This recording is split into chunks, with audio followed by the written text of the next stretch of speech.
Hi hello नमस्कार, मी दीपाली माझ्या YouTube चॅनलमध्ये तुम्हा सर्वांचं खूप मनापासून स्वागत करते। तर आजचा दिवस तुम्हाला सुख समाधानाचा, आनंदाचा, भरभराटीचा तसंच स्वस्थ व निरोगी जाओ अशीच मी बाप्पांच्या चरणी प्रार्थना करते। तर ना आज सकाळी सकाळी मुलांना छान असा मी पिझ्झा करून देत होते नाश्त्यामध्ये।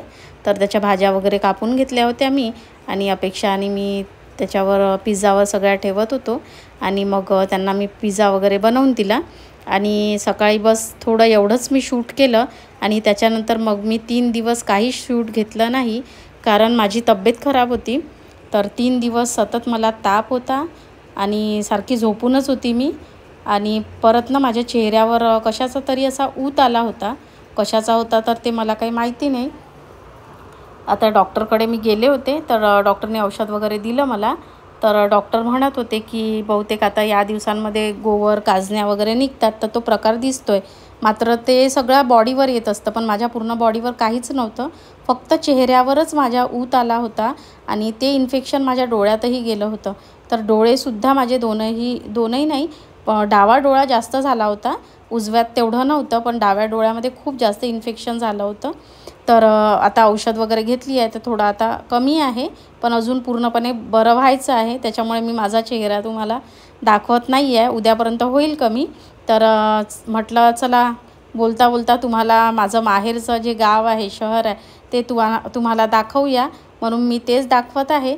तर आज संध्याकाळी हे घेण्यासाठी मला आले होते, आता उद्या निघू आम्ही। तर उद्या मग मी सासरी जाणार आहे।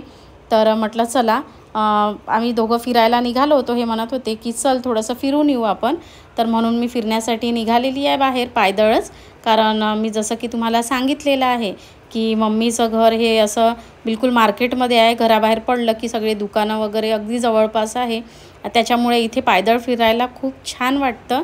तर मार्केटमध्ये निघालं की अगदी सुरुवातीलाच सगळे सोन्या चांदीचे दुकानं वगैरे आहे सुरुवातीला, ज्वेलर्सचे वगैरे, त्यानंतर मग फर्निचरचीच संपूर्ण रांग आहे, त्यानंतर मग सगळे कपड्यांची वगैरे दुकानं सुरू होतात त्यानंतर, आणि मग त्याच्यानंतर शूज चप्पल त्याची दुकानं आहे, त्यानंतर मग भांड्यांची स्टीलचे जे भांडे वगैरे असतात तर त्याची दुकानं वगैरे आहे सगळी, आणि नंतर शेवटी बाजार भरतो।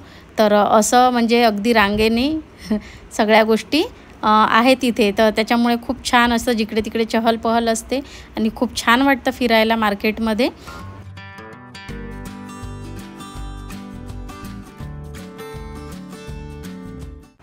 तर फिरून वगैरे आल्यानंतर जेवण वगैरे झाली आमची, त्यानंतर मग ना कुणालनी सगळ्यांसाठी लस्सी आणली होती। तर इथे ना लस्सी खूप छान मिळते, तर लस्सीमध्ये छान ड्रायफ्रूट तसंच आईस्क्रीम वगैरे टाकलेली असते आणि टूटी फ्रूटी वगैरे सगळंच असते त्याच्यामध्ये, चेरी वगैरे। तर खूप छान वाटते ही लस्सी। नागपूरला तर मी भरपूरदा लस्सी पिलेली आहे, मात्र तिथे फक्त दह्याची लस्सी मिळत असते आणि त्यावर थोडी क्रीम वगैरे टाकलेली असते, अशी आईस्क्रीम वगैरे टाकलेली लस्सी मी अजून तिथे तर नाही पिलेली आहे। एकदा ना कामठीला मी गेली होती, म्हणजे मावशी राहते माझी कामठीला, तर तिथनं ड्रॅगन पॅलेसला गेलो होतो। तर येताना काकांनी आम्हाला तिथे लस्सी म्हणजे सगळ्यांना प्यायला नेलं होतं, तर तिथे मी अशा पद्धतीची म्हणजे जी लस्सी असते ना तर आईस्क्रीम वगैरे टाकलेली ती पिली होती। तर आता मी तुम्हाला दुसऱ्या दिवशी भेटत आहे। तर मम्मीने सकाळी कुणालचा डब्बा वगैरे बनवला होता आणि आमच्यासाठी तिने उपमा बनवला होता नाश्त्यामध्ये, कारण आता थोड्या वेळाने आम्हाला निघायचं होतं। तर मग आम्ही नाश्ता वगैरे सगळ्यांनी करून घेतला। तर सकाळी मम्मीचा स्वयंपाक वगैरे झाला होता, तर तिने भाजी पोळीचा टिफिन वगैरे माझ्यासाठी बांधून दिला होता। तसंही ती नेहमी मग मी येते तेव्हा जाताना भाजी पोळीची शिदोरी माझ्यासोबत बांधून देत असते, कारण माहेरहून जाताना काही ना काही शिदोरी सोबत नेली पाहिजे असं म्हणतात। त्याचसोबत तिने लाडू, ज्वारीचे पापड, केलेलं जे लोणचं वगैरे होतं, साखर आंबा, ते सगळ्या गोष्टी तिने त्यासोबत बांधून दिल्या होत्या मला, आणि मग निघालो आम्ही।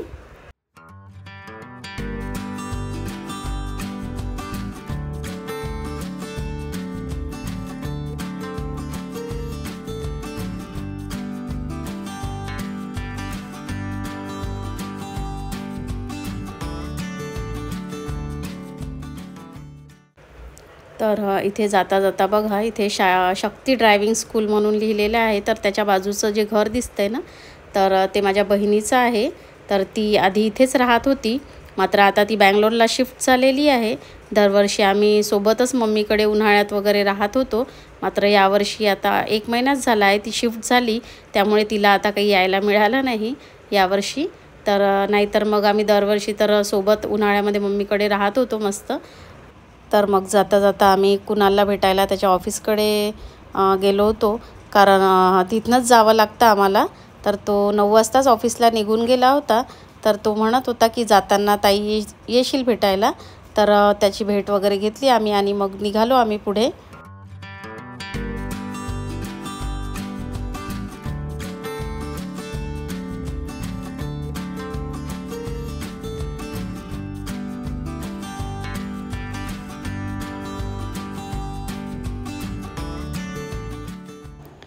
तर जाताना ना इथे मध्ये गजानन महाराजांचं मंदिर दिसतं। तर आधी जायचो तर तेव्हा संपूर्ण मंदिर दिसायचं गजानन महाराजचं, मात्र आता इथे पूल बनलेला आहे तर पुलावरूनच जातो, त्यामुळे कळसच दिसतो मंदिराचा। तर चला गजानन महाराजांच्या आशीर्वादाने गणगण गणात बोते म्हणत पुढला प्रवास करूया।